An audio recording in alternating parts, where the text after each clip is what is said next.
بسم اللہ الرحمن الرحیم۔ السلام علیکم، میرا نام محمد مزمل ہے اور آپ یوٹیوب چینل دیکھ رہے ہیں بھٹی مزمل آفیشیل۔ جی، آج کا ہمارا ٹاپک ہے جو افراد غربت کی وجہ سے پریشان ہیں ان کو ہم وظیفہ بتائیں گے انشاءاللہ عزیز۔ اللہ نے چاہا تو اس وظیفے کے پڑھنے سے آپ کی غربت دور ہو جائے گی۔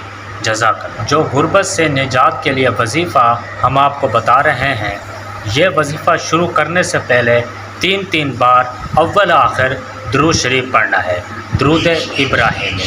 وظیفہ یہ ہے، یا مالک کو 90 بار آپ نے اس اسم مبارک کو آپ نے پڑھنا ہے۔ جو شخص اس اسم مبارک کو کثرت سے جاری رکھے گا انشاءاللہ عزیز، اللہ نے چاہا تو اس کے ہاں غربت دور ہو جائے گی اور انشاءاللہ عزیز رزق کے ایسے دروازے کھلیں گے کہ اس کی نسلیں مالا مال ہو جائیں گی۔ آپ نے اس اسم مبارک کو کثرت سے پڑھنا ہے، 90 بار پڑھنا ہے، اور ایک دفعہ پھر رپیٹ کر لوں، تین بار درود ابراہیمی کے ساتھ اس اسم مبارک کو آپ نے جاری رکھنا ہے۔ اللہ سے دعا ہے کہ اللہ اپنے ہاں سے آپ لوگوں کو مالا مال کرے، آمین۔ جزاک اللہ۔ ویڈیو اچھی لگے تو اس کو لائک شیئر ضرور کیجیے گا، اور چینل پر نئے ہیں تو چینل کو ضرور سبسکرائب کیجیے گا۔ جزاک اللہ اینڈ اللہ حافظ۔